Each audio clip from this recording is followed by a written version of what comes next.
Olá, bom dia. Olá, bom dia. Olha, eu gostaria de falar com o comandante Paulo Rocha. Sim, senhor. Quem deve anunciar? Olha, diga-lhe que é o Jorge Carvalho da Farda que fala. Sim, senhor. Agora um momento. Obrigado. Bom dia, Olá, comandante. tudo bem? Está tudo bem? Olha, eu vim aqui entrevistá-lo para a Farda que fala. É um podcast que nós temos sobre bombeiros e gostaria que você fizesse parte disso. Ok, com certeza. Então vamos. Força. Faço aqui as honras.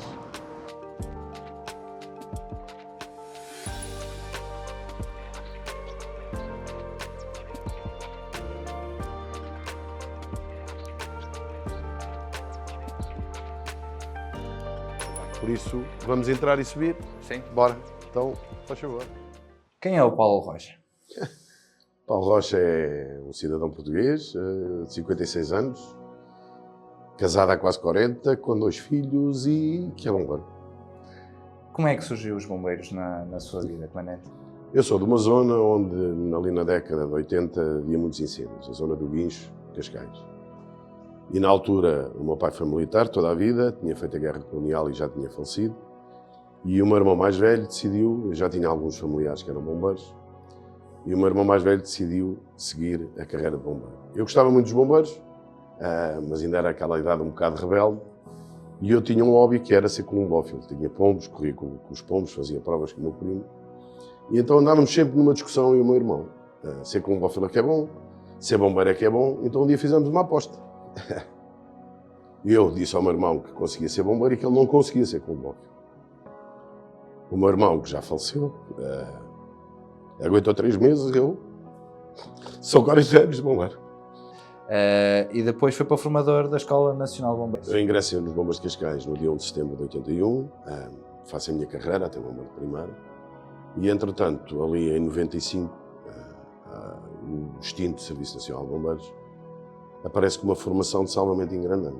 Tinha a ver com os salvamentos, nas cordas e tal, uma coisa que na altura era nova, e eu lembro-me que até quando fiz o curso, que foi aqui no Estoril, por curiosidade, nós estávamos habituados aos cabos dos cintos conjugados, 30 mm, 35 mm, coisas que tinham uma espessura que nos dava alguma segurança, e aparece alguém com cabos de 10 mm e meio, uma coisinha do tamanho de um dedo, e eu lembro-me dele estar a dizer que a gente se iria pendurar naquilo, e eu dizer a um camarada do Estoril, ao Carlos Pires, que também foi comandante desta casa, que eu não me penduro naquilo. Na realidade pendurei-me, e foi uma área que eu desenvolvi.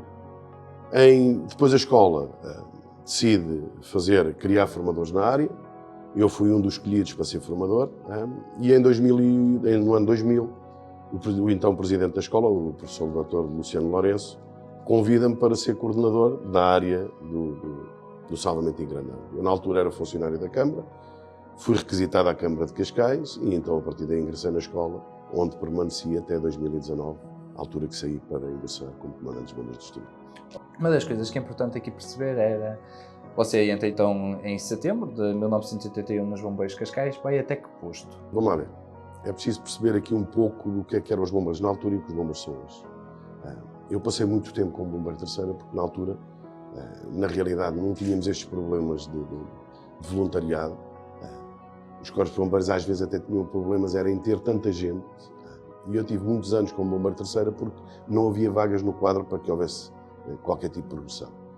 E então, a minha carreira como bombeiro foi até bombeiro primário. Fiz ali quase 14 anos como bombeiro terceiro, depois fui a bombeiro de segunda e depois então a bombeiro de primeira. Quando era bombeiro de primeira, há uma mudança de comando.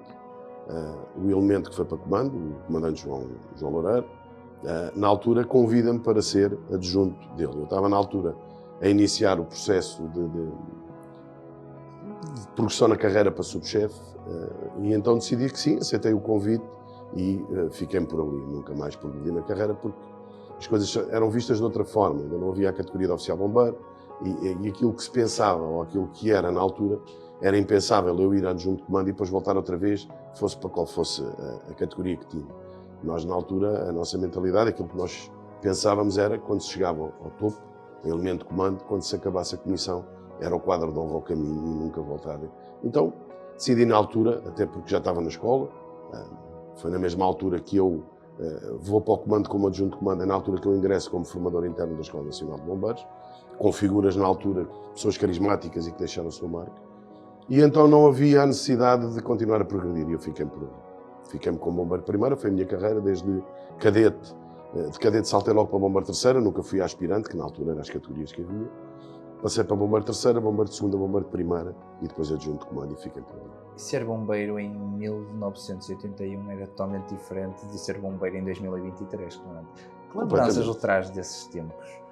Tudo mudou em relação àquilo que era há 42 anos atrás. Eu posso falar pela casa que ingressei, Cascais. Era muito giro. As miúdas gostavam muito de quem andava fardado. Era um sucesso. Era um sucesso mesmo. No dia do aniversário, porque era diferente de hoje, não havia autorização tampouco para andar na rua fardado. Nós podíamos estar de serviço, mas vínhamos de casa à civil e fardávamos, era no quartel. O dia do aniversário, que era o dia do desfile, nós inchávamos, o peito crescia mais, porque a farda número 2 era qualquer coisa que tínhamos um orgulho brutal. Quando progredíamos a bombeira havia uma coisa, porque na altura usava-se a machadinha nos combates de incêndio. Aquele cinto com a machadinha. O cinto de argolas com a machadinha, com os guardins. Quem tinha guardins já era alguém que já tinha um estatuto, exato. Ter o capacete, e o meu primeiro capacete são aqueles capacetes de sola antigos, foi o meu primeiro capacete. Mas atenção, ninguém ia para o incêndio enquanto não fosse bombeiro com capacete. Era bivac. E até se tinha uma característica, e hoje discute se é boné, se é bivac, se é boina, cada um tem a sua opinião, e eu também tenho a minha, mas pronto, não a vou divulgar, para não ofender aqui suscetibilidades. Mas era giro, nós íamos para o fogo como cadetes, como aspirantes, coisa que hoje é um dos graves problemas que nós temos para conseguir fixar pessoal, porque enquanto estão na parte preparatória para ser bombeiros, não podem ser para ocorrências, e perdemos muita gente também por causa disso.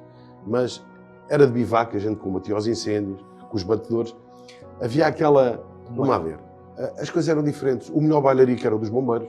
As miúdas giras iam todas ao bailarico dos bombeiros, então a gente ia. E no dia do bailarico, todos nos convencíamos que ia ser giro. Mas nós pedíamos ao graduado para ir ao baile. O graduado, sim senhora, vais fardado. Porquê? Porque a gente ia para o baile e eles metiam-nos a trabalhar. Vais para lá, mas vais de prevenção. Já estávamos fardados, já não podíamos ir pedir às miúdas para dançar.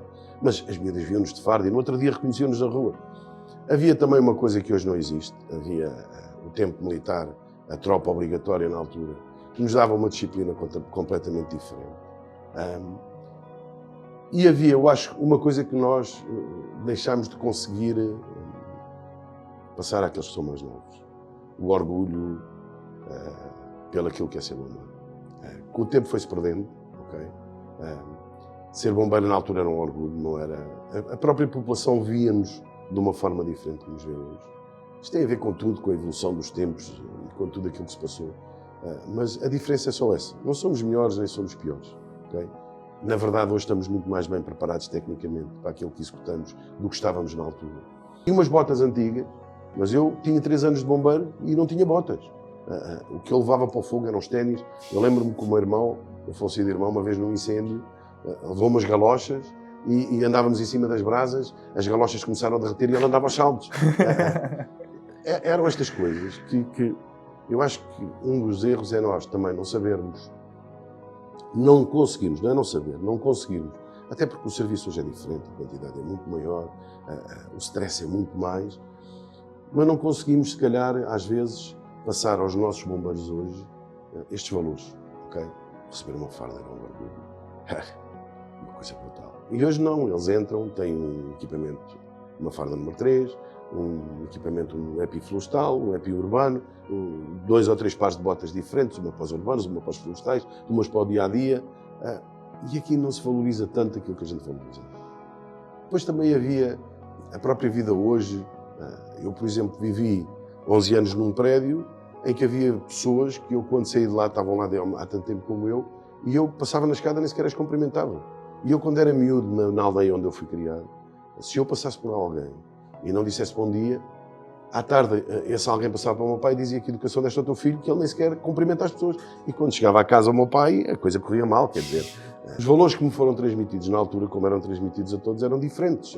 Também bombeiros já de várias nacionalidades, que estão cá e estão integrados, e o Estoril tem várias nacionalidades dentro do Corpo de Bombeiros. Cada vez mais. Até... Não, temos um bombeiro que é kosovar, temos um bombeiro que é russo, temos vários bombeiros brasileiros, mas aqui dentro são todos bombeiros, não há cá qualquer tipo de etnia, de nacionalidade. A nacionalidade aqui dentro, daquelas cancelas para dentro, é bombeiros, não há nem política, somos todos iguais, ok?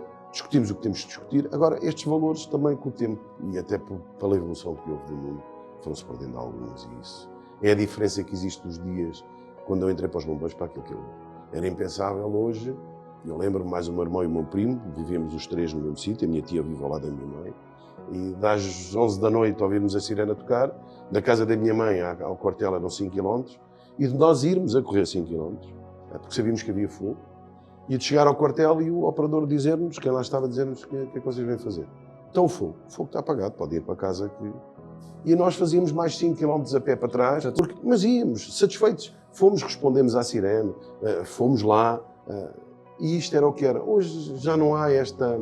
Até porque já não tocam as sirenes, quando eu preciso de alguém é acionado via mensagem, as pessoas hoje já têm carro, praticamente todas têm transporte, e as coisas são diferentes. Os tempos mudaram completamente.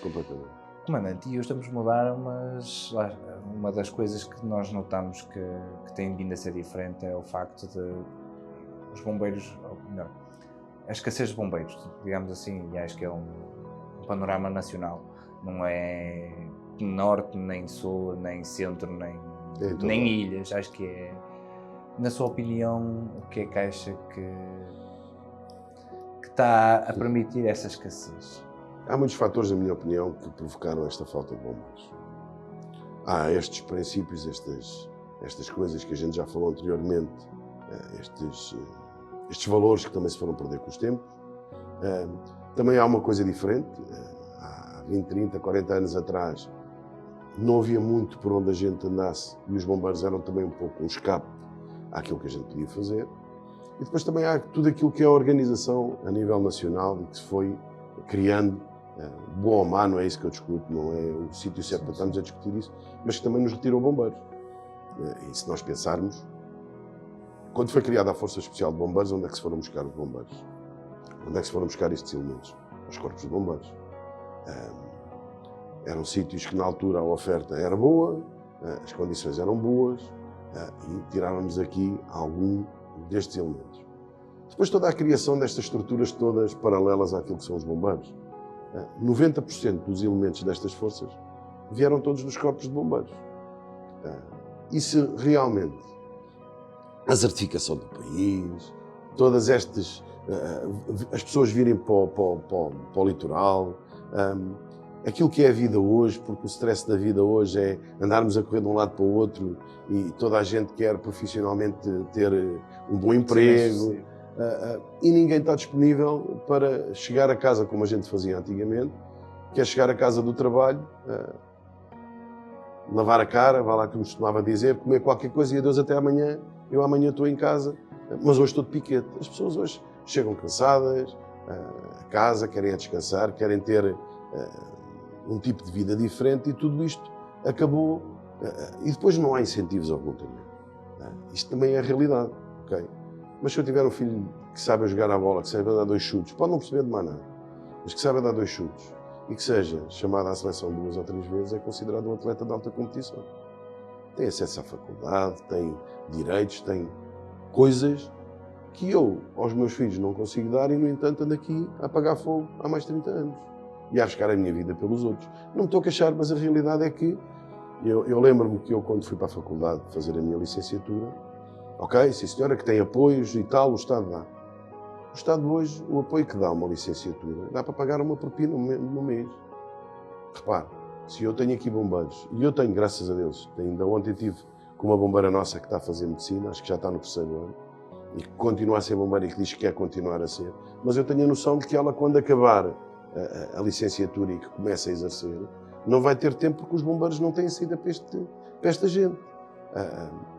E a falta de incentivos, a falta destas condições, mas de qualquer das formas é muito difícil conseguir, de alguma forma, fixar aqui as pessoas, porque o problema dos corpos bombeiros é que não têm financiamento, ok? Se eu estou numa câmara boa e que a câmara apoia os bombeiros, eu até consigo fazer qualquer coisa. Mas depois estou noutra câmara que infelizmente não tem condições para isso, já não consigo fazer nada.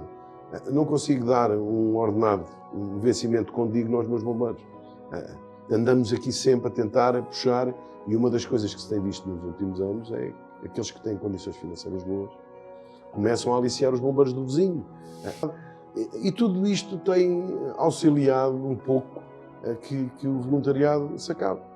Também é verdade que as coisas mudaram e no meu tempo, quando eu era miúdo, os nossos próprios pais ensinavam-nos a que, quando era possível, e tinha os grupos recreativos, as sociedades recreativas que cada aldeia tinha, o clube de futebol da aldeia, que toda a gente fazia trabalho voluntário e fazia parte da nossa própria vida, e hoje isso já não existe.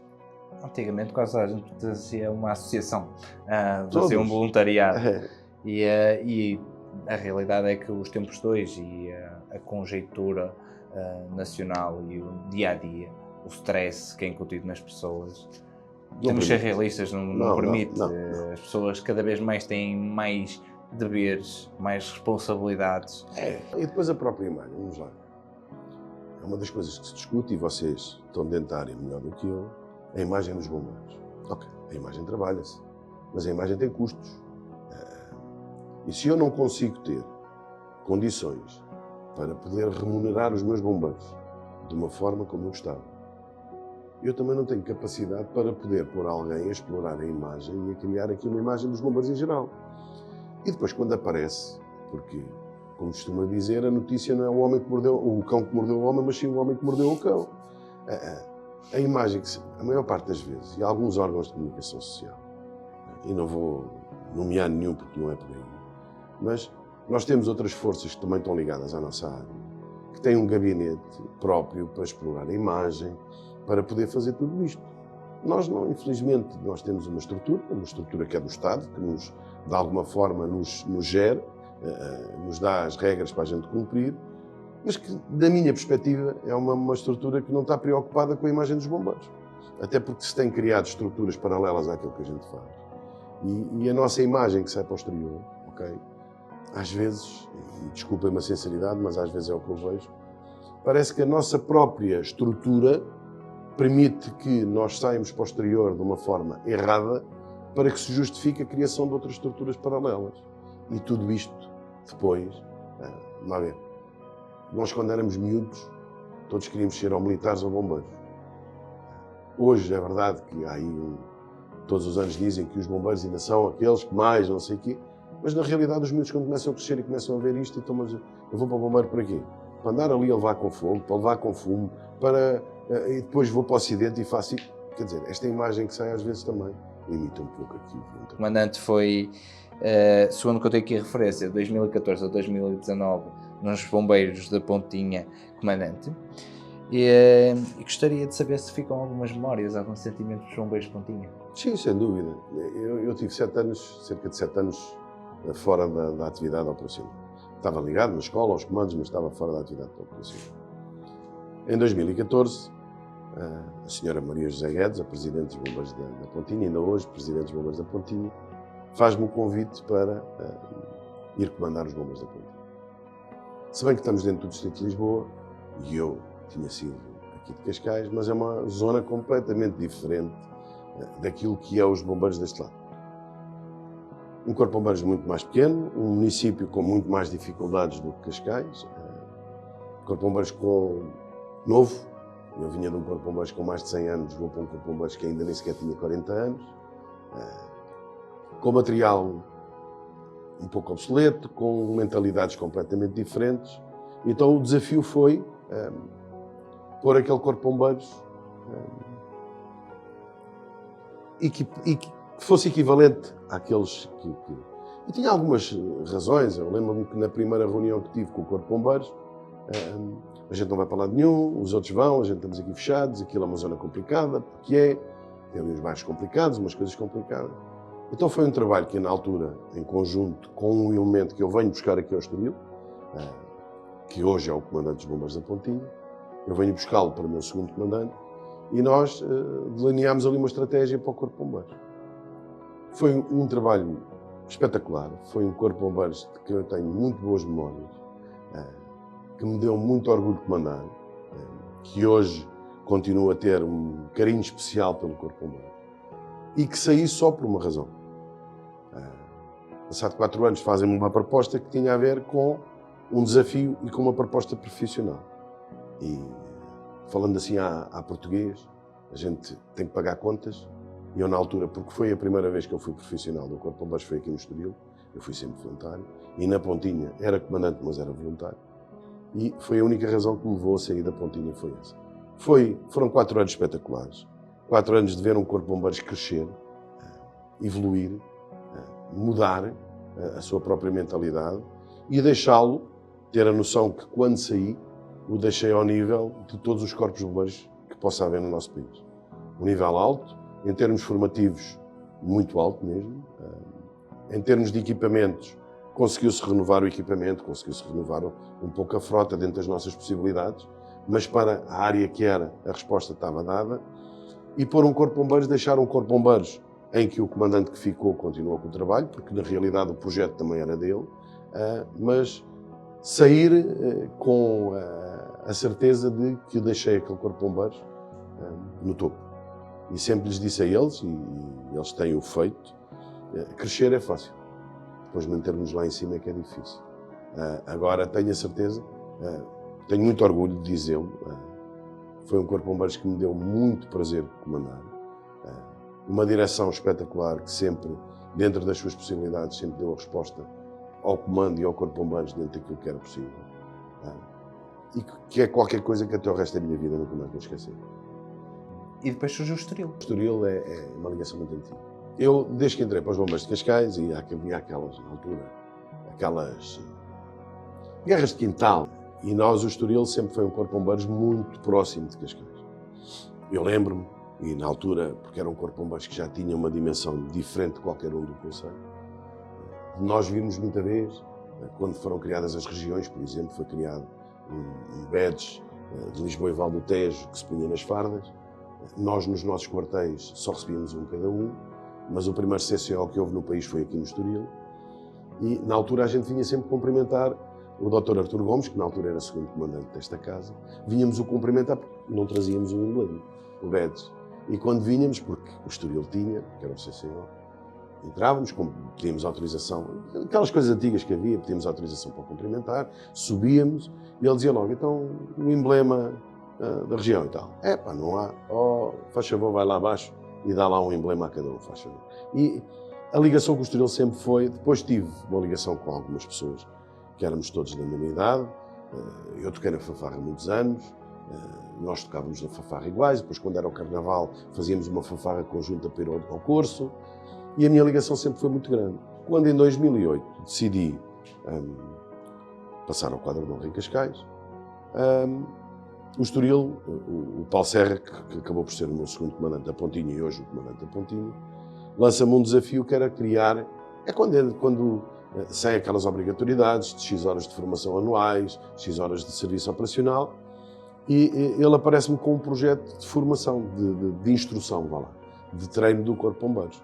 Ele era formador há pouco tempo, ele lança-me o desafio e eu agarro no desafio. Porque, na realidade, sair da minha casa custou-me muito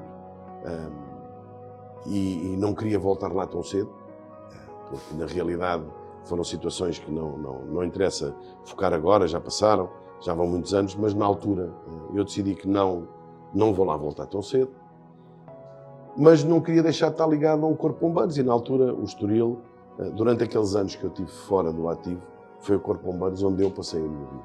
Passei quase 8 anos aqui a formar o Corpo de Bombeiros, com instruções regulares, muito tempo aqui, e depois de repente aparece a Pontinha. Aparece a Pontinha, foi um período que o Estoril passa por um mau momento, houve aqui uma altura muito má para o Corpo de Bombeiros do Estoril. Entretanto, em 2019, há alguém que pede para falar comigo e lança-me o desafio. Ok? Temos condições para tal, queremos que a casa recupere, mas tem que ser a tempo inteiro. E lançam-me o desafio. Foi mais um desafio como foi os Bombeiros da Pontinha, de uma forma diferente, mas também foi um desafio. E eu aceitei o desafio. Deixei a minha carreira de formador na altura, porque na escola, o presidente da escola, ainda tentei que fosse uma licença sem vencimento para poder organizar, porque o Estoril não tinha comando, eu tinha que vir tomar conta da casa, criar o comando, e não se criou um comando em 2 dias, né? E a escola disse-me que não havia disponibilidade para dar licença sem vencimento. Eu decidi então desligar-me da atividade da escola, como formador interno, e assumi o Corpo de Bombeiros do Estoril. Nomeei comando, como é lógico, como em todo o lado, houve aqui algumas pessoas que não concordaram comigo, outras que concordaram. O Corpo de Bombeiros foi estabilizando.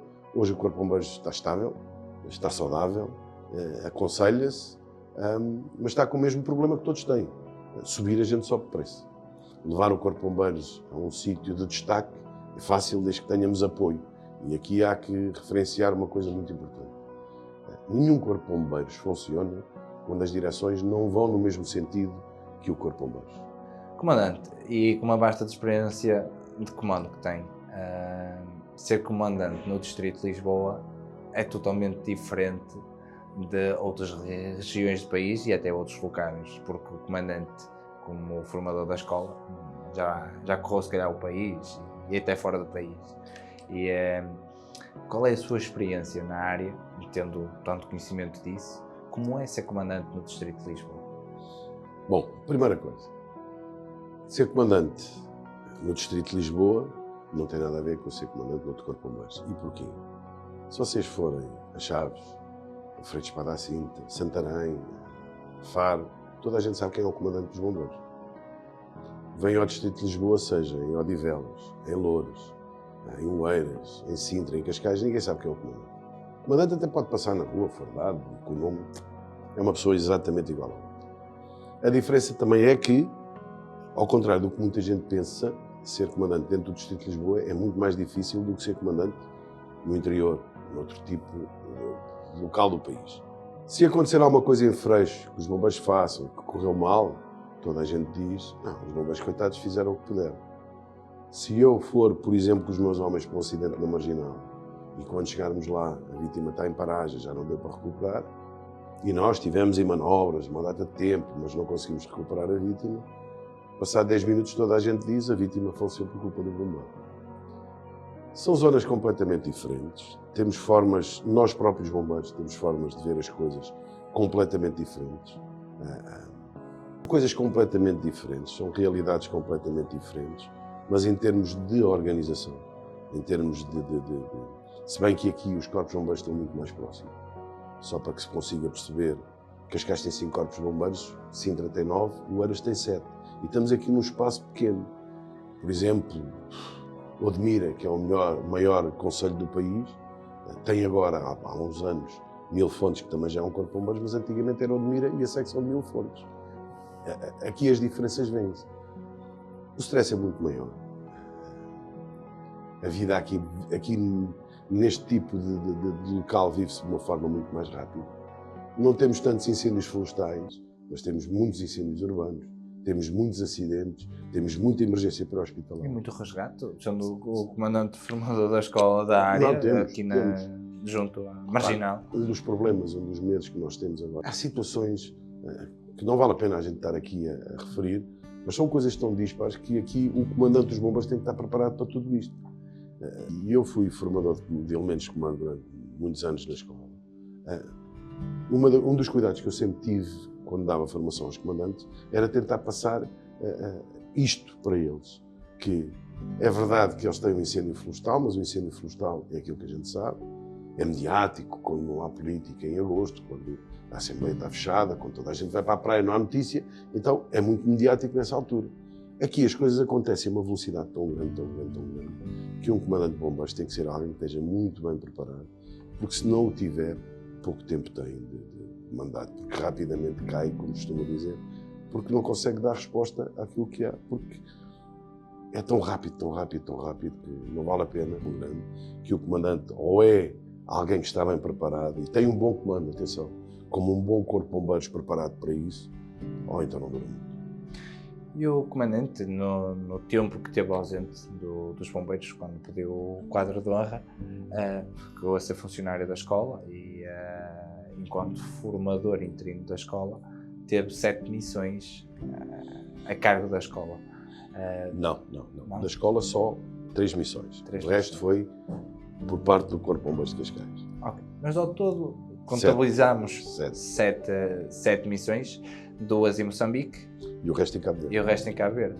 Como é que foi essa jornada? Como foi deixar, se calhar, 2 crianças pequeninhas e uma mulher para abraçar esses desafios, que certamente não foram fáceis? Quer-nos partilhar um bocadinho dessa... Sim. Sem dúvida nenhuma que para conseguir fazer a carreira que eu fiz, o apoio da minha mulher e dos meus filhos foi sempre muito importante. As missões que eu fiz pelo Corpo de Bombeiros de Cascais foram missões sempre em Cabo Verde, porque havia um protocolo na altura com a PT e nós íamos dar formação ao Corpo de Bombeiros. Mas uma das coisas que me surpreendeu, porque nós pensamos que tudo é igual. E eu, a primeira vez que vou a Cabo Verde, vou daqui com a ideia que chego lá e vou ter as mesmas condições que tenho aqui. Mandámos material de grande ângulo para ir dar um curso de grande ângulo. E eu, quando chego a Cabo Verde, era a capital, a cidade da praia, na Ilha de Santiago, bombeiros profissionais, ainda por cima. E eu chego lá e olho, o que é que eu tenho? Nada. Tirando aquilo que eu levei, nada. Bombeiros profissionais, mas numa realidade completamente diferente de qualquer realidade que se possa imaginar no nosso país. Ok, foi muito difícil. Foi muito difícil transmitir, foi muito difícil conseguir fazer o tipo de formação que a gente fez. Isto na primeira missão, mas fizemos. Infelizmente, nos últimos 2 dias, eu tenho um acidente e tive que vir 2 dias antes de acabar a missão de avião rapidamente para Portugal, porque havia a possibilidade de ter que ser operado a uma perna, mas graças a Deus na altura não foi. Mas um acidente a explicar? A dar formação. Aquilo, nós estávamos a fazer resgates junto à praia, na Arriba, só que a Arriba é vulcânica, é aquela pedra vulcânica que se desfaz. E nós vimos a sair para ir fazer outro tipo de manobra para o outro lado, e eu vejo que o sítio onde o elemento que há à minha frente ia a transitar, que se começa a desfazer.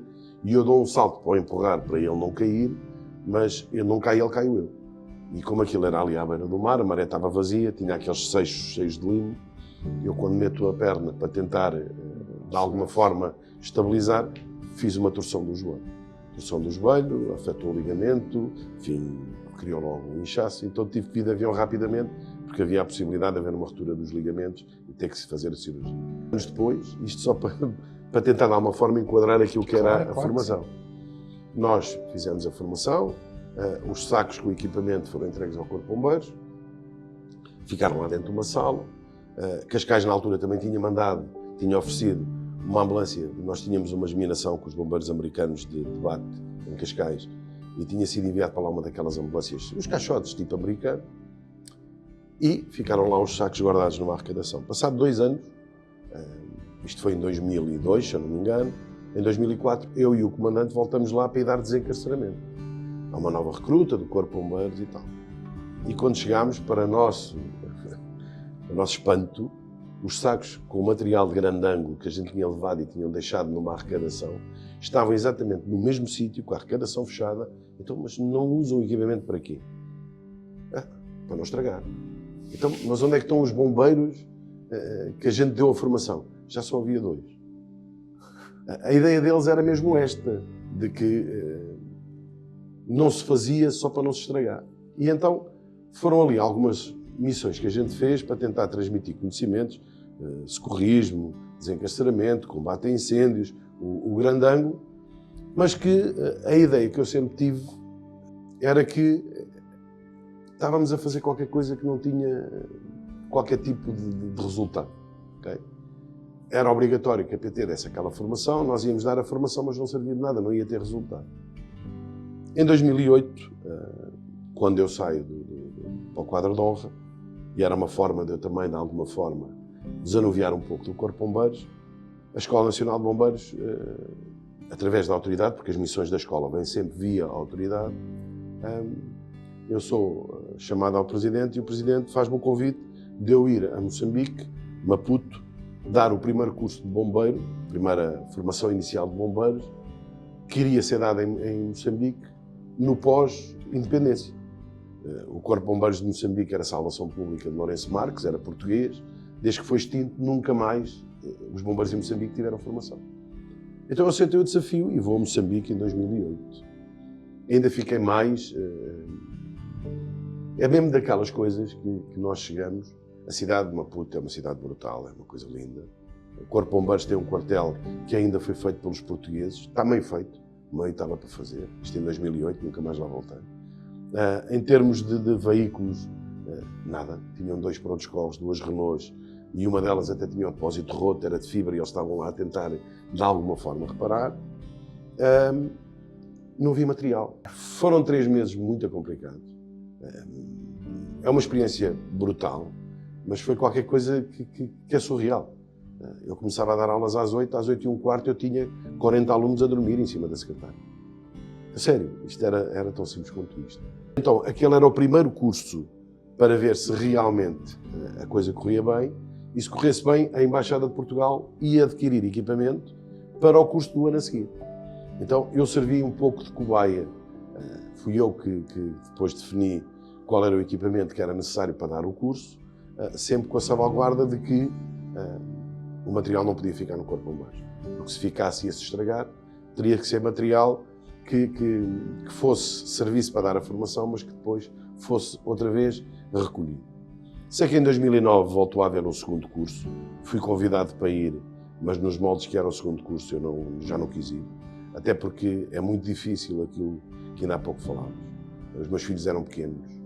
Eu posso-vos dizer que a característica que mais me lembro de 2008 era que todos os dias a primeira coisa que eu fazia quando acordava de manhã era ir à agenda e pôr. Faltam 80 dias, faltam 79 dias, faltam 78. Foi muito difícil passar, porque estava sozinho, não tinha ninguém que pudesse. E foi muito complicado, foi uma missão muito complicada. Em 2011, aí sim, vou novamente pela escola e a autoridade dar um curso, formar formadores a Cabo Verde, outra vez, à cidade da Praia. Já as coisas estavam completamente diferentes. A Proteção Civil de Cabo Verde tinha evoluído muito, estava-se a organizar. O Corpo de Bombeiros, havia a ministra, na altura, que era responsável pelos bombeiros. O marido tinha sido cá bombeiro no regimento. O marido foi comandar os bombeiros da Praia. Uma evolução muito boa, em termos de equipamento, material, já havia uma evolução muito grande. Na altura, a Secretária de Estado, hoje da Administração Interna, Patrícia Gaspar, era adjunta nacional, fez parte dessa missão também connosco, porque a missão era não só formar formadores de formação inicial, mas também ensiná-los a fazer exercício, e ela foi com esse objetivo, da criação de exercícios e elaboração de exercícios. Tanto que fizemos, e depois um exercício final, junto à Assembleia da República de Cabo Verde, lá na cidade da Praia, que foi brutal, foi uma coisa para recordar.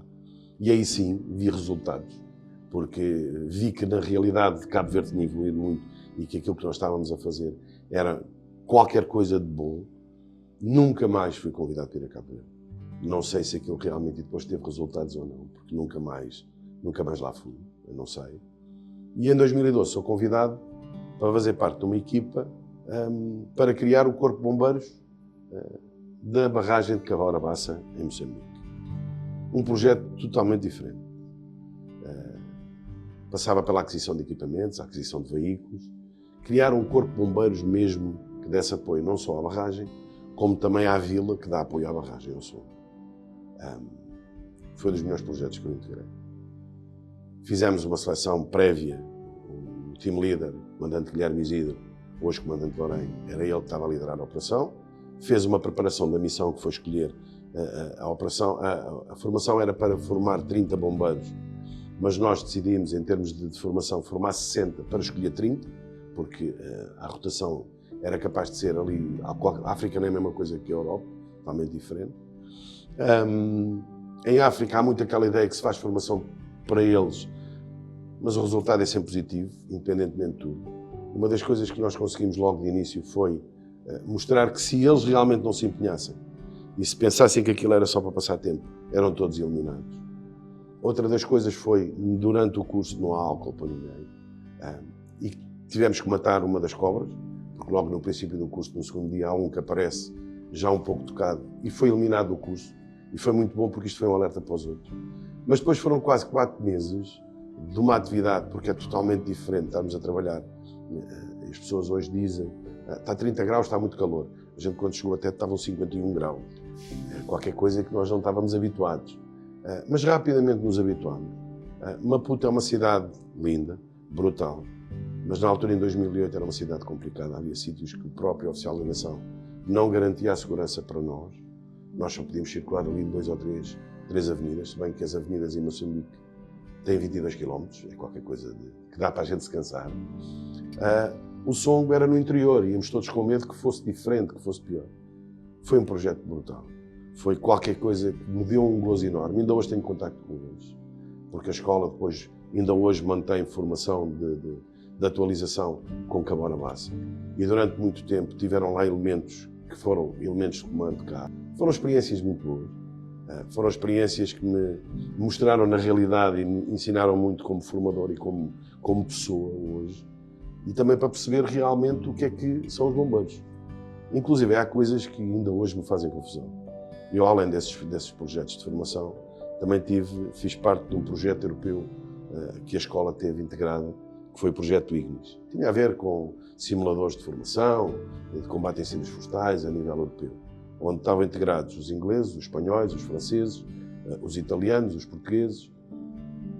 E em termos europeus, toda a gente fala de Valabra, que é o centro de formação de incêndios florestais, que é o topo de gama e não sei o quê. Na realidade, quando nós dizemos que somos os melhores bombeiros do mundo, não tenho dúvidas disso. Nós chegámos ao projeto e, é verdade, fomos buscar algumas coisas à Valabra há uns anos, mas somos o único país que tem organização. Organização, um sistema de gestão de operações. Na altura, a gente chega lá para o projeto para fazer exercícios, ok, o sistema de gestão de operações e tal, e os outros perguntam, os italianos, os ingleses, o que é isso? Como é que vocês fazem isso? Então, eu estive em França, eu fiz parte do projeto e acompanhei o projeto em França, Valabra, e depois estive em Itália. Não tem nada a ver com isso. Nós continuamos a ser os melhores do mundo. E eu tenho pena, sinceramente, porque acompanhei durante algum tempo algumas coisas, que nós próprios não nos sabemos valorizar em relação ao resto do mundo. E agora eu vou falar contra mim, falo, e há de haver alguns críticos que vão dizer, olha, lá está ele armado e Chico esperto. Mas quando em 2017 houve aquelas calamidades de Pedrógão, na Cova, aqueles incêndios com aquelas mortes todas, no fim daquilo tudo toda a gente achou que devíamos ir buscar os americanos para nos ensinar a apagar fogo. A história de que a gente tinha que aprender com eles, a história dos incêndios. Epá, a América é uma coisa deste tamanho. Portugal é uma coisinha assim. Os incêndios nos Estados Unidos eu posso deixá-los dias a arder até chegarem a uma zona que eu crie para conseguir conter o incêndio. Eu sei que deixar um incêndio arder 2 dias já ardeu o conceito todo. As realidades são completamente diferentes. Eu lembro-me que na altura veio cá um meteorologista e estávamos numa formação e havia alguém que insistia quais são os programas que vocês usam, quais são os programas que vocês usam. E no fim, a meteorologista um pouco danada respondeu: o melhor programa que você pode ter é um bombeiro que seja já um bombeiro com alguns anos e que tenha a experiência do terreno. Todos nós sabemos, nas áreas onde estamos, que ninguém melhor do que nós sabe como é que os incêndios ou como é que as ocorrências evoluem aqui. Eu sei que, por exemplo, um incêndio na Serra de Sintra só é perigoso se começar do lado da Peninha e se houver vento que venha do lado do mar, porque me empurra o fogo ali para o lado da Casa da Mata, tenho ali os valos encaixados e ele entrando ali eu nunca mais o seguro. Se eu me tiver a arder de norte para sul ou de sul para norte, até pode arder um bom bocado, mas não é perigoso. Mas porquê? Porque eu sou daqui, tenho 30 anos de combate a incêndios aqui. Eu sei que o incêndio, quando começa na Malveira da Serra e arde em direção ao Guincho, se eu conseguir ali, nas Alminhas Velhas, conter o incêndio, porque tenho ali uma linha natural que me dá para conter, se eu tiver capacidade para isso, eu acabo com o incêndio ali. Se eu não acabar com ele ali, já sei que ele vem durar até à Praia do Guincho. Mas porquê? Porque eu sou daqui. E tende a repetir-se, não é? O comportamento de Sempre. incêndios de um determinado sítio tende a repetir-se. É igual. Repara, eu ando nas colunas de socorro desde que elas foram criadas. Oleiros, Sertã, Viseu, eu já corri o país todo e arredores, como se costuma dizer, a apagar fogo. Há sítios, Mação, por exemplo, eu já apanhei, nos últimos anos, desde que eu sou bombeiro, já apanhei lá 3 grandes incêndios nesta história, de que nós não sabemos. Então, cada vez que há qualquer coisa, que tem que ficar os outros ensinar alguma coisa. No dia que nós conseguirmos ser inteligentes todos, e quem vir depois isto, não tem problema nenhum que isto seja divulgado, daqui a 20 anos que fale comigo, se eu ainda for vivo. no dia que houver alguém que tenha coragem, de uma vez por todas, de acabar com isto e acreditar que realmente nós é que somos bons, nós somos tão maus, que houve um projeto europeu para criar um guia para a formação para combate a incêndios florestais dos bombeiros europeus, e que quando olharam para aquilo que a Escola Nacional de Bombeiros tem como formação para estas equipas, que decidiram que era o guia português que iam seguir. Então, se nós temos tantas coisas boas, porque é que depois, quando é para as aplicar, nós temos a mania que os outros é que são bons? Realmente nós precisamos de apoio às vezes, como os outros precisam. Nós fomos ao Canadá, nós já fomos ao Chile, já fomos... ok, quem lá foi dar o seu melhor, fizeram, tudo bem, nada se põe em causa. Mas são realidades completamente diferentes. A nossa realidade é completamente outra. Ok, todos nós sabemos o ordenamento florestal, a desertificação do interior. Ok, temos que lidar com ela existe, é real. Ok, agora, nós sabemos como é que as coisas são. Eu não preciso que ninguém me venha dizer, ok, é para melhorar o desempenho dos meus bombeiros.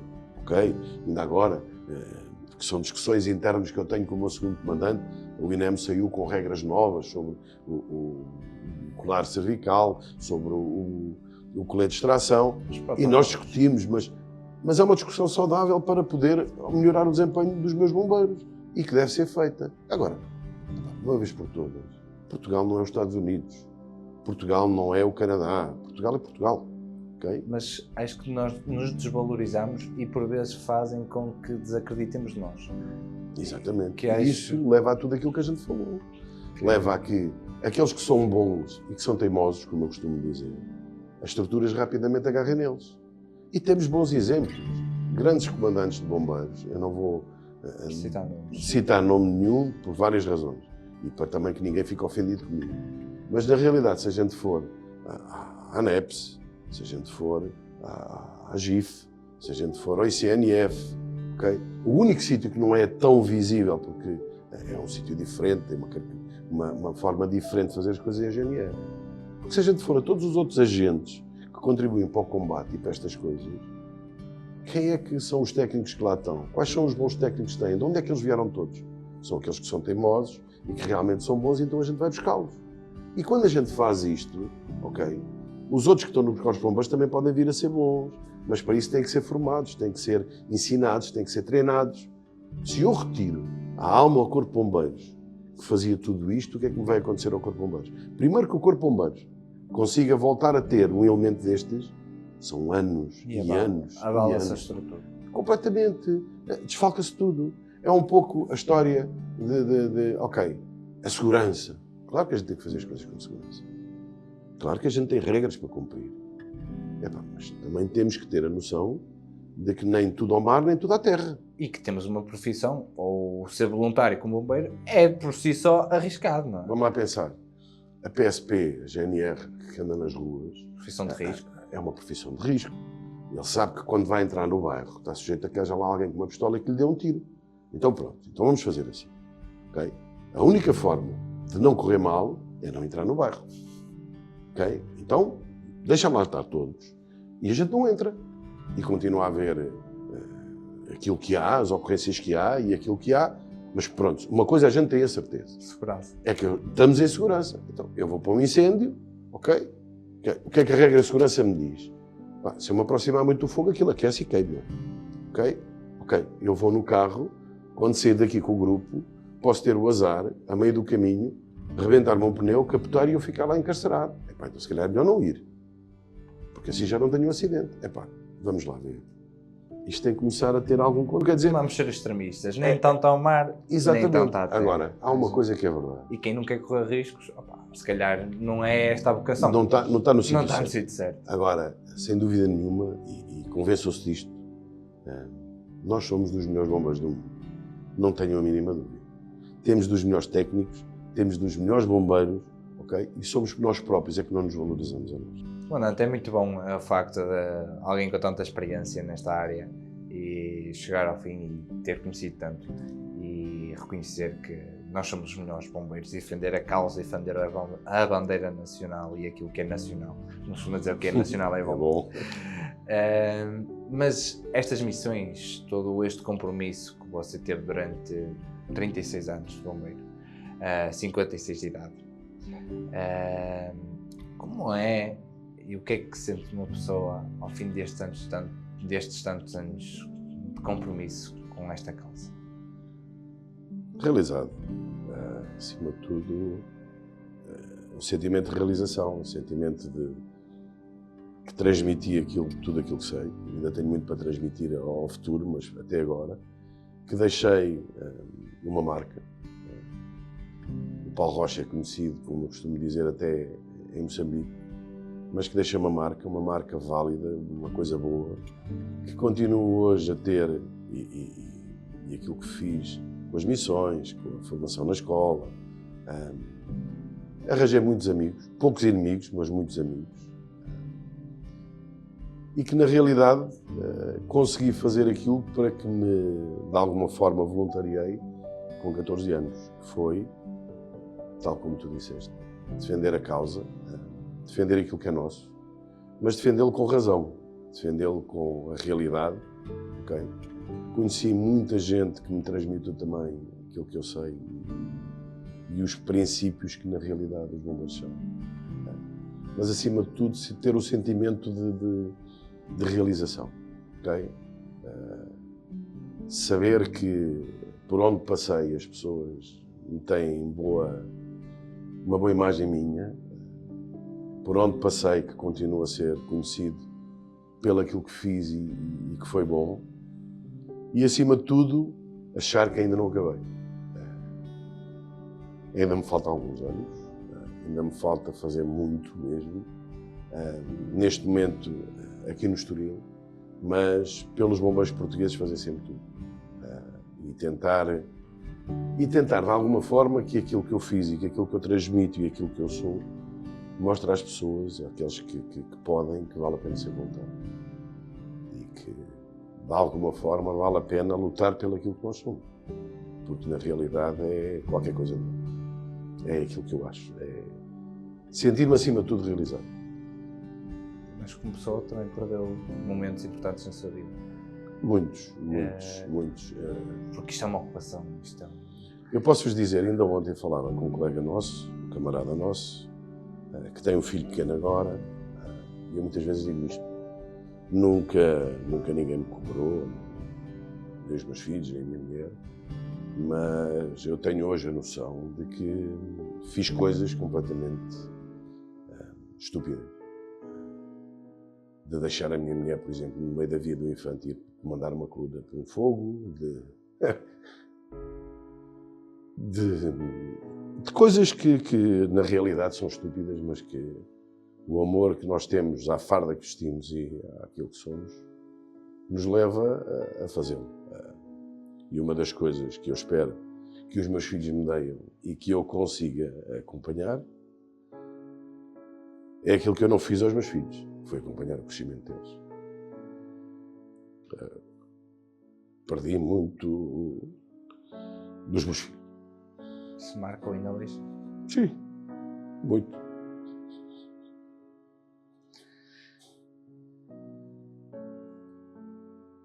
Com 36 anos, bastas foram as ocorrências que teve. Nessas vastas ocorrências, certamente há uma que o marcou. Tinha assim alguma que se evidencie, que são aquelas, mazelas que vão ficando. Eu tento não me lembrar das mazelas. Sinceramente, há coisas que eu tento não me lembrar delas.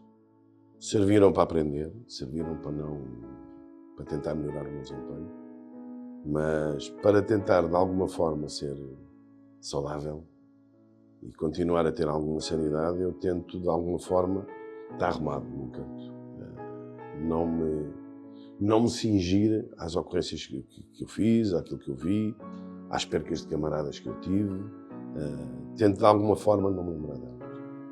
Mas há coisas que de alguma forma me marcaram. E uma das que me marcou mais e que não me esqueço, nem que viva 200 anos, foi quando eu fiz a primeira vez como chefe de serviço de um piquete. Eu era bombeiro em Cascais, na altura houve uma situação, porque nós é que tínhamos o salvamento aquático, e muitas vezes apareciam. Foi na altura de uma ocorrência, que era o Bolama, não sei se vocês se lembram, um barco que desapareceu com uma data de gente, ali ao largo do Carlos Pechel. Se calhar não era bombeiro, nem tão bobo que vivo. Provavelmente. Mas foi um navio que saiu, uma coisa muito esquisita, que saiu para um teste, e depois o barco desapareceu, e depois encontraram o barco ao largo do Pechel. Pronto. Era ali uma situação, e que de vez em quando apareciam. Os barcos andavam a fazer arrasto, andavam na pesca, e apareciam corpos, e era preciso ir retirar os corpos, para os pôr nos sacos de cadáver e levá-los para a casa mortuária. E lembro-me que da capitania ligaram, para os bombeiros, ainda o quartel era junto à Câmara, e ligaram para mim, para o quartel, para a gente que tinha aparecido numa traineira que vinham 2 corpos. E eu, infelizmente, um colega meu, um camarada meu que já faleceu, que era operador, diz-me: olha, és o chefe Piquete, ligaram da capitania, 2 corpos do Bolama. E eu: 2 corpos do Bolama? Sim, 2 corpos do Bolama. Liga lá aí para o comandante. Ainda não havia telemóveis, era tudo tão... Os telemóveis que havia eram aquelas caixas grandes, ainda antigas. Era tudo por telefone fixo. E o operador, eu lembro-me do Cândido virar-se para mim e dizer: tu queres que eu telefone para o comandante? Quero. Liga lá para o comandante. E ele voltou-me a repetir: tu queres que eu ligue para o Jaime Salgado? Quero. Liga lá para o comandante, não sou eu o chefe de serviço. Liga lá para o comandante, faz favor. Ela era uma pessoa espetacular. Mas tinha assim uma voz forte. Um homem antigo. Antiga mesmo. Parece que eu estou a ouvir. Estou. Boa noite, comandante. O que é que tu queres? A conversa final foi mesmo assim: o que é que tu queres? Você lá. E eu respondi-lhe: comandante, ligaram da capitania, apareceram 2 corpos do Bolama, para a gente ir lá levantar os corpos e tal. E ele responde-me assim: olha lá, pá, tu estás aí de chefe de serviço que é para eu dormir sossegado toda a noite. Se tu não tens competência para resolver isso, não tens competência para ser graduado. Por isso resolve e não me chateies que eu quero dormir. E desligou-me o telefone na cara. Foi qualquer coisa que me ficou para o meu futuro como bombeiro. E ficou-me porquê? Primeiro ensinou-me que realmente progredir não é só subir na carreira para ter mais qualquer coisa e dizer que eu sou isto, sou aquilo. A responsabilidade vem com a categoria. E acima de tudo também me ensinou que é aquilo que eu tenho que transmitir aos meus graduados e que eu tento todos os dias. Okay? Hoje há muito, quando eu entrei para os bombeiros, que eu me lembro, não havia nenhum corpo de bombeiros com um elemento de comando profissional, porque não havia essa necessidade. Hoje, a necessidade obriga a que todos os bombeiros tenham um elemento de comando profissional. E uma das coisas que eu e os meus elementos de comando cultivamos é que, se cada vez que há uma ocorrência, o elemento de comando sair com o primeiro veículo, eu tiro a capacidade de decisão aos meus graduados. Não consigo ter um graduado de jeito, desculpem a expressão, em condições, se eu realmente não lhe vou dar a capacidade de ele poder tomar uma decisão. Seja má ou boa.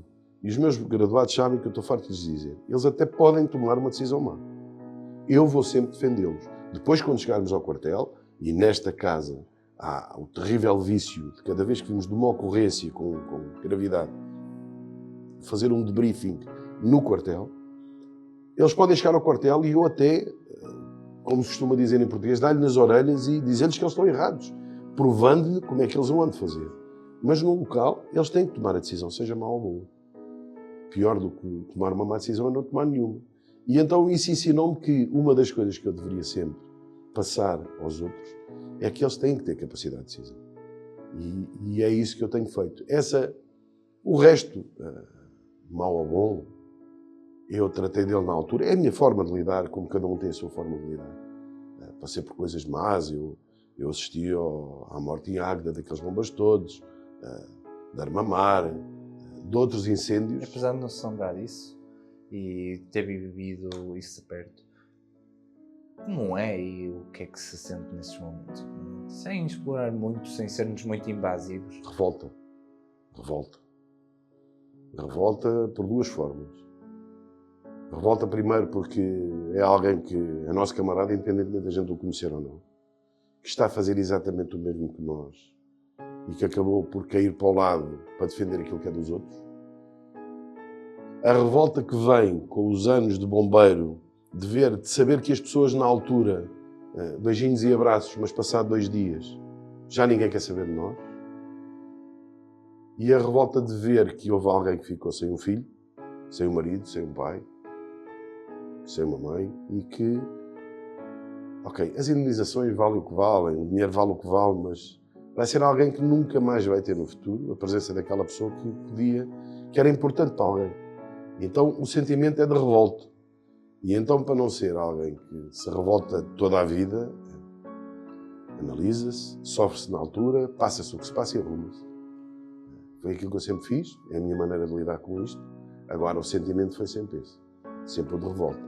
E depois que vai andando com o futuro, com toda a gente, quando precisa, utilizar isso a seu favor, mas que nunca faça nada para que as coisas modifiquem. Toda a gente diz que os seguros dos bombeiros, e vale o que vale, é dinheiro, que os seguros dos bombeiros são pequenos, que são mal elaborados, que é isto e aquilo. Mas quando se chega à altura de discutir, ok, as coisas nunca vão. Isto é mesmo, então, esta revolta, ao fim de algum tempo, e com o tempo todo que nós temos, chega a haver alturas que é grande. E o sentimento é sempre esse. Nós aprendemos, alguns, no sítio certo com os nossos amigos e com aqueles que a gente considera. E os poucos inimigos que eu tenho dentro dos bombeiros foram por causa disso. Foi de dizer abertamente a revolta que sinto. Quando alguém me vem dizer que isto e aquilo, e eu declaro e digo aquilo que tenho que dizer. Mas nos sítios próprios. Agora, é sempre o sentimento que fica esse. Mas são feridas que nunca sabem. Claro que não. Claro que não. Fica cá até a gente deixar de mexer os dedinhos do pé. E por trás dessa farda existe um homem com sonhos, com uma família e que tem um dia-a-dia também. E certamente ao ver essas perdas também pensa que é um pai, um marido. Nunca teve aquele medo de... Será que não vai acontecer a mim? Eu fui ensinado, quando entrei para os bombeiros, em duas coisas. Quando vais para uma ocorrência e se pensas nisso, não vais fazer nada. Quando vais para a ocorrência, tens que desligar. Desligar, ok. Analisar, sem dúvida nenhuma. Fazer aquilo que fui ensinado. Reconhecer, ver qual é a melhor forma. Faço uma coisa que pouca gente faz, mas tem a ver com a minha maneira de ser e com quem me ensinou. O comandante Jaime Mendes Salgado, que foi o homem que mais me ensinou como bombeiro. E que é chegar a uma ocorrência, quando vou comandar um grupo, eu tenho um terrível vício de ir ao posto de comando, receber a minha missão, dizerem-me, vou sempre com o meu adjunto de comando, dizem-me o que é que eu tenho que fazer, dão-me o meu objetivo, e automaticamente eu chego ao pé do meu grupo, chamo os chefes de grupo, meto-os dentro dos dois pacotes, vou à frente de fogo, porque já previamente defini com o meu adjunto qual é a nossa ideia de trabalho, e chego lá e digo aos graduados, meus amigos, deram-nos esta missão, eu e o adjunto pensamos que esta é a melhor forma, qual é a vossa opinião? Acham que a gente vai atuar de uma forma correta? Têm alguma ideia nova? E já me aconteceu às vezes opiniões diferentes daquela que a gente tem e analiso e realmente tens razão. Então vamos mudar. Agora, quando saio, se penso que me vai acontecer alguma coisa, não posso. Em 2017, eu era comandante da Pontinha. Quando rebenta o fogo de Pedrógão, eu estava no combate a um incêndio em Loures, a comandar os meios aéreos. Um dia brutal, calor imenso. Eu saio do incêndio às 10 da noite, chego a casa com uma dor de cabeça terrível. Disse à minha esposa, vou tomar um duche. Tomei um duche, deitei-me em cima da cama, tomei um comprimido para a dor de cabeça. E a minha mulher estava a ver o fogo de Pedrógão. E ela diz-me assim para mim, porque já havia morte, já havia aquilo tudo. Tu não vais para ali, para não? Eu disse, não. Se eu fosse a esta hora, já lá estava. O meu segundo comandante estava de comandante de permanência às operações no Quedós. Eu deitei-me em cima da minha cama, não me esquece, com a janela aberta porque estava um calor brutal. E passado 10 minutos, 5 minutos, a minha esposa grita-me, anda cá depressa, anda cá depressa. Eu desci, porque o meu quarto é no primeiro piso, venho à sala e mais mortos. Tinha aumentado o número de mortos. E a minha mulher, olha, maluco, não vais para ali e tal. Eu já te disse, pá, se tivesse aqui já tinha ido e tal. Toca-me o telefone. Era o meu segundo comandante. Tens o saco feito? Tenho sempre o saco. O que é que tu queres? Agarra no Vocote, Santarém, área de serviço, vais com um grupo para Pedrógão. A minha mulher nem perguntou. Seguiu-se. Agora não pensas, não podes Se tu estás a pensar naquilo que vais fazer e no que te pode acontecer, vai-te influenciar sempre. Então, desligamos, chegamos, falamos com o pessoal, vemos o que é que temos, porque os anos de experiência também te sabem dizer, olhando, já são tantas colunas, porque são sempre os mesmos, ok? Infelizmente, são sempre os mesmos que... olhas para o que tens, vês o que é que qual é a decisão que vais tomar, tentas sempre, porque é aquilo que eu acho que se deve fazer e que sempre tentei transmitir, há que tentar sempre que toda a gente esteja de acordo com aquilo que tu vais fazer, para que um grupo, seja mesmo um grupo, não sejam 5 equipas paradas. E as boas memórias que os bombeiros lhe deixam? A melhor memória que eu tenho dos bombeiros é aquilo que eu sou hoje. Podem pensar que é aqui um clichê ou que é qualquer coisa, mas não é. Tudo aquilo que eu sou, tudo aquilo que eu tenho, devo aos bombeiros. É a melhor coisa. O que é que sente quando veste essa fala? Orgulho. Muito. O que é que diria aos jovens? Venham para os bombeiros, experimentem. E vão ver que realmente isto é qualquer coisa. Que hoje, para quem é novo, vale a pena. Venham ver o que é que isto é. Experimentem, vejam, empenhem-se e vão ver que hoje ser bombeiro é futuro. O que é que diz o coração de um bombeiro? Muita coisa. O coração de um bombeiro de verdade diz que estamos cá para os outros. Que realmente, se for necessário, a gente dá a nossa vida pela vida dos outros. Como é que resumiria ser bombeiro numa palavra? O melhor do mundo. Comandante, obrigado.